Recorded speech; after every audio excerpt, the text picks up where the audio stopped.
अस्सलाम वालेकुम, सितारों के सफ़र पर खुश आमदीद। आज के वीडियो में हम मंथली हॉरोस्कोप डिस्कस करेंगे।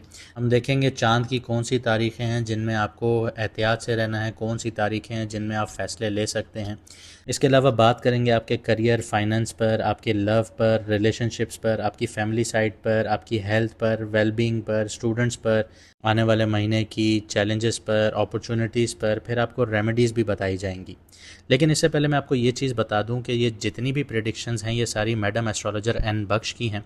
आप लोग जितनी भी वीडियोस देख रहे हैं वो उन्हीं की प्रेडिक्शन है, बस वो कुछ मसरूफियात की वजह से चैनल को टाइम नहीं दे पा रही, तो वो बहुत जल्द वापस आएंगी। तब तक माजरत चाहूँगा, आप लोग मुझे बर्दाश्त कीजिए। लेकिन आप लोग व्हाट्सएप पर उनका अपॉइंटमेंट ले सकते हैं, व्हाट्सएप पर मैसेज करके उनसे बात कर सकते हैं, अपनी ज़िंदगी की मुश्किलात या मसले जो भी हैं आप उनसे डिस्कस कर सकते हैं। वो आपको बेटर वे में गाइड करेंगी और आपकी ज़िंदगी में जो मुश्किलात चल रही हैं उनके हिसाब से आपको रेमेडीज़ बताएंगी ताकि आप लोग अपनी मुश्किलात का हल पा सकें।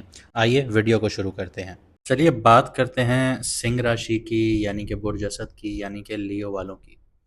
इस महीने आपके लिए जो ज़िंदगी का कैनवस है वो बहुत ही वाइब्रेंट है, क्योंकि आपके पहले घर का जो मालिक है सन, वो शर्फ में बैठा हुआ है और आपका जो मून की मूवमेंट है वो थ्रू आउट इमोशनल अंडरस्टैंडिंग्स और रिएक्शंस को डायरेक्ट करेगी। इसके अलावा जब 5 मई को मून आपके अपने फर्स्ट हाउस में एंटर करेगा तो एक रिफ़्रेशिंग वेव फील करेंगे आप लोग, एक बहुत रिफ़्रेशिंग सा माहौल फील करेंगे। लेकिन 12 और 17 मई को थोड़ा इंटेंस माहौल क्रिएट हो सकता है, क्योंकि मून स्कॉर्पियो और कैप्रिकॉन से गुजरेगा, तो इमोशनली थोड़ा हैवी फील करेंगे।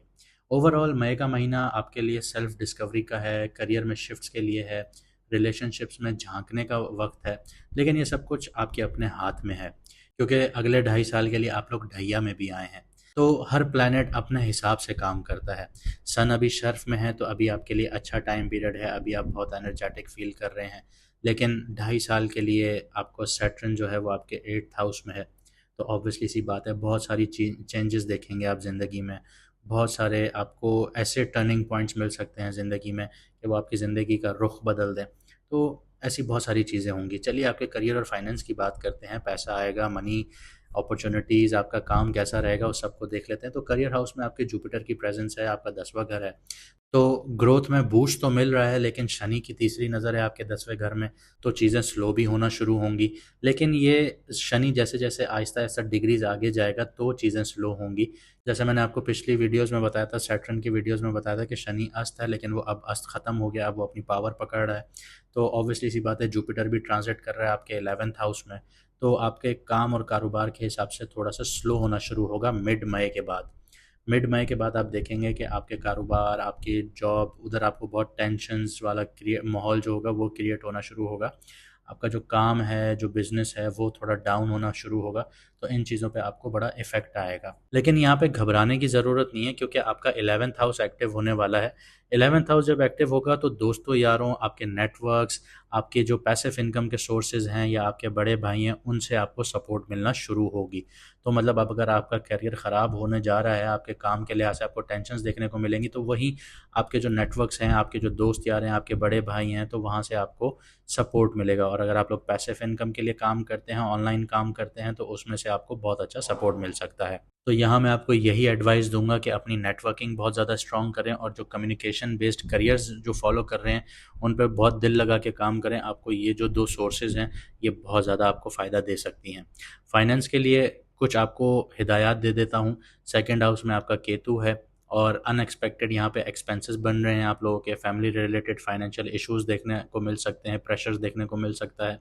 अगर आपके पास पहले से पैसा जमा है, तो अगर आप कहीं इन्वेस्टमेंट करने का सोच रहे हैं, तो मेरा मशवरा आपको यही होगा कि अभी डिले कीजिए, क्योंकि केतु यहाँ से ट्रांजिट करेगा मई के बाद। तो उसमें देखेंगे कि फिजिबिलिटी बन रही है, दूसरे स्टार्स की नज़रात कैसी हैं, तो फिर देखेंगे, फिर आपको बताएंगे कि आपके लिए इन्वेस्टमेंट के लिए टाइम सही है या नहीं है। लेकिन अभी फ़िलहाल जज्बात में आके आपने खर्चे नहीं करने।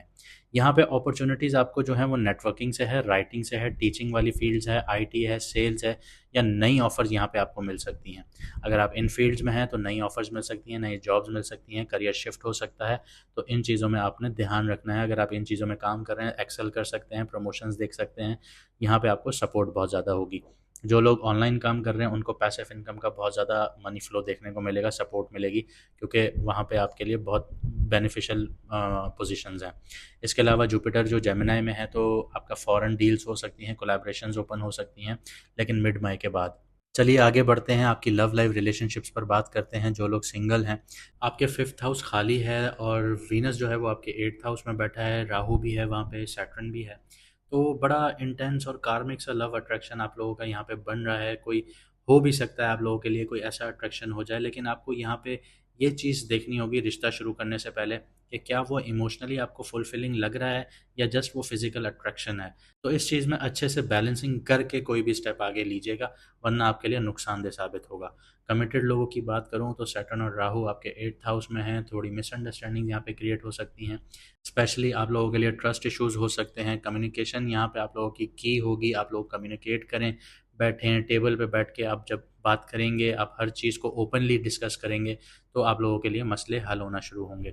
इसके आगे अगर मैं आपको बताऊं कि आपके मसले कहाँ पे होंगे, वो ये होंगे कि आप अपने पार्टनर के साथ फाइनेंशियल या इमोशनल सीक्रेट्स रख रहे हैं। अगर आपने इन दोनों चीज़ों में सीक्रेट्स रखे तो आपके इश्यूज बहुत ज़्यादा बढ़ना शुरू हो जाएंगे। तो जैसे मैंने बताया, कम्युनिकेशन यहाँ पे की है। टेबल टॉक्स कीजिए, बैठिए आराम से, हर चीज़ खोल के डिस्कस कीजिए, आपस में एक दूसरे को अंडरस्टैंड कीजिए, तो इन चीज़ों का हल हो सकता है। और वैसे भी काफ़ी ऐसे पार्टनर्स होते हैं जो एक दूसरे को इतनी चीज़ें नहीं बताते, तो बहुत सारी चीज़ें मिस कम्युनिकेट होती हैं, मिसअंडरस्टैंडिंग्स क्रिएट होती हैं, तो ये एक बहुत बड़ा फैक्टर है यहाँ पे। आइए आपकी हेल्थ की बात करते हैं, आपकी वेलबींग की बात करते हैं। तो 6th हाउस कोई आपका एक्टिव नहीं है, लेकिन 12th हाउस आपका एक्टिव है। 12th हाउस हॉस्पिटल का है, लेकिन 12th हाउस के साथ 8th हाउस भी एक्टिव है। तो यहाँ पे सडन इवेंट्स आपको देखने को मिल सकते हैं, साथ ही साथ रेस्टलेसनेस आप लोग फील कर सकते हैं, स्लीप डिसऑर्डर्स आप लोगों को फील हो सकता है, स्ट्रेस बहुत ज़्यादा आप लोगों को देखने को मिलेगा। यहाँ पे आपको मेडिटेशन, आपको योगा, ग्राउंडिंग प्रैक्टिसेस, एक्सरसाइजेज, ये चीज़ें काम आएंगी अगर आप इन चीज़ों से बचना चाहते हैं। मेंटली अगर बात करूँ तो 8th हाउस जो है, जैसे आपका एक्टिव है, तो इमोशनली आप लोग बहुत ज़्यादा ड्रेन होंगे। मेडिटेशन यहाँ पे आप लोगों की साइलेंट की है, जो आप लोगों को काम आ सकती है। फिजिकल बीमारियों की बात करूँ तो स्टमक से रिलेटेड इश्यूज आ सकते हैं, गैस, ब्लोटिंग, आप लोगों को कॉन्स्टिपेशन, ये सारी चीज़ें आपको लोगों को फील होंगी। इसके साथ साथ चेस्ट में इश्यूज हो सकते हैं, इसके साथ स्किन हो गया, दांत हो गए, आप लोगों के टीथ हो गए। इसके अलावा आप लोगों की हड्डियों से रिलेटेड, बोन से रिलेटेड आप लोगों को इश्यूज आ सकते हैं, तो आप लोगों को बड़ी केयर करनी होगी। आगे बढ़ते हैं, अपने प्यारे बच्चों की बात करते हैं, स्टूडेंट्स की बात करते हैं। तो 9th हाउस में तो सन है, लेकिन मरकरी भी यहाँ ट्रांजिट कर रहा है। इसके अलावा वीनस आएगा मंथ के एंड में, लेकिन सन यहाँ से ट्रांजिट कर जाएगा। तो ये टाइम पीरियड आप लोगों के लिए, जो आईएएस के बच्चे हैं, आईपीएस के हैं, सीएसएस के हैं, तो ये बेस्ट टाइम है आप लोगों की इंटेंस प्रिपरेशन का, क्योंकि ये हायर एजुकेशन का वो घर है। तो आप लोगों की हायर एजुकेशन में आपको सक्सेस मिलेगी, आप लोगों का फोकस और डिसिप्लिन रहेगा। और 10 मई के बाद अगर आप लोगों ने फोकस और डिसिप्लिन मेंटेन रखा, तो आप लोगों को कामयाबियां हासिल होंगी। इसके अलावा जो बुध आदित्य योग बना हुआ है आपके 9th हाउस में, तो जो बच्चे कम्पिटिटिव एग्जाम्स की तैयारियां कर रहे हैं या जर्नल सीट्स की तैयारियां कर रहे हैं, एमबीबीएस की तैयारियां कर रहे हैं, या किसी भी रिलेटेड ऐसी तैयारियां कर रहे हैं जो कम्पिटिटिव एग्जाम्स हैं, हायर स्टडीज़ से रिलेटेड है, उनके लिए बहुत अच्छा है। उनकी शार्पनेस बूस्ट हो रही है। आप लोगों को स्टडीज़ में, अगर आप लोग ग्रुप स्टडीज़ कर रहे हैं, तो बहुत ज़्यादा फ़ायदा हासिल होगा।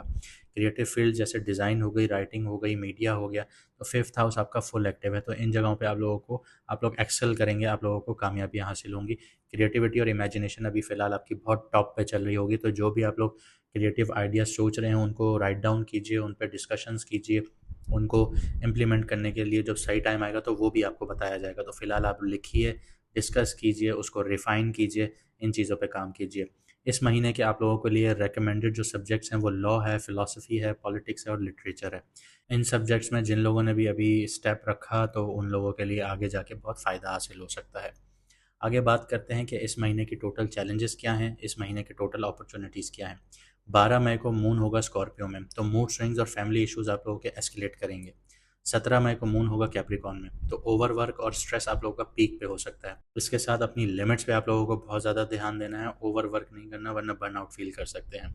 अपॉर्चुनिटीज़ की बात करूँ तो 10 मई के बाद जुपिटर जो है वो जेमिनी में ट्रांजिट कर जाएगा, तो जॉब स्विच भी हो सकती है, प्रमोशन भी मिल सकता है, नया बिजनेस प्रॉस्पेक्ट भी आ सकता है। पुराना बिजनेस बंद करके नए बिजनेस की तरफ भी जा सकते हैं, ऐसी सिचुएशंस भी क्रिएट होंगी। या फिर ऐसी सिचुएशंस भी क्रिएट हो सकती हैं कि ज़िंदगी का शिफ्ट, आपका जो फोकस है या पाथ है या आपका रास्ता है, वो बदल जाएगा। आगे बढ़ें तो जो 20 मई है उसके बाद पब्लिक रिकग्निशन का टाइम है आप लोगों के लिए, स्पेशली उन लोगों के लिए जो मीडिया से जुड़े हुए हैं, मार्केटिंग से जुड़े हुए हैं या लीडरशिप रोल्स में हैं, जैसे कि पॉलिटिक्स हो गई, आप लोग सीईओ हो गए, या आप लोगों की जो भी ऐसी पोजीशन है जहाँ पे लीडरशिप स्किल्स यूज़ होते हैं, तो वहाँ पे आपको पब्लिक रिकग्निशंस मिल सकती हैं। आइए रेमेडीज़ की बात करते हैं। हर फ्राइडे वाले दिन यानी कि जुम्मे वाले दिन चिड़ियों को दाना खिलाइए, स्पेशली किसी दरख्त के पास खड़े होके या फिर पार्क के अंदर खड़े होके। ये रेमेडी आप लोगों के लिए बहुत सूटेबल होगी। इसके अलावा जो आप लोगों के घर के बड़े हैं या घर में बड़े नहीं हैं, पड़ोस में आप लोगों के कोई बड़े लोग हैं, उनसे मिला कीजिए, उनकी हेल्प कीजिए, उनसे बात कीजिए। ये आपके लिए जो ब्लेसिंग है ना, बहुत पावरफुल होगी। आप लोगों को नहीं अंदाज़ा, लेकिन अगर आप लोग ये चीज़ करेंगे, उनकी मदद करेंगे, उनको खाना खिलाएंगे या उनके साथ बैठ के बात करेंगे, तो ये आप लोगों के लिए बहुत ज़्यादा बेनिफिशियल रहेगी। अपने पुराने कपड़े जो हैं, जो आपके काम के नहीं हैं, नीडी लोगों को डोनेट कीजिए। सबसे ज़्यादा जैसे मोची हो गया या कोई मज़दूर हो गया, उनको अपने पुराने कपड़े दीजिए, सदका कीजिए, दान कीजिए। ये आपके लिए बहुत अच्छा है। इसके अलावा शूज़ भी आप लोग दे सकते हैं और जैकेट्स भी दे सकते हैं। देखिए, ज़िंदगी का जो हर शिफ्ट होता है ना, वो एक सिग्नल देता है आप लोगों को, और मई 2025 यही समझाने आया है आप लोगों को। आपके अंदर की जो आवाज़ है उसको आप लोगों ने इग्नोर नहीं करना। आप जो हैं उस वर्जन के साथ प्राउडली स्टैंड कीजिए, और किसी भी नेगेटिव चीज़ को या किसी भी इंसान को जो आपका ग्लो है उसको डल करने का मौका मत दीजिएगा। आज की वीडियो में इतना ही। उम्मीद करता हूँ आपने बहुत कुछ समझा होगा, सीखा होगा, और आप अपनी ज़िंदगी को बेहतर बनाएंगे। मुझे दीजिए इजाज़त। मिलते हैं अगली वीडियो में सितारों के सफ़र पर।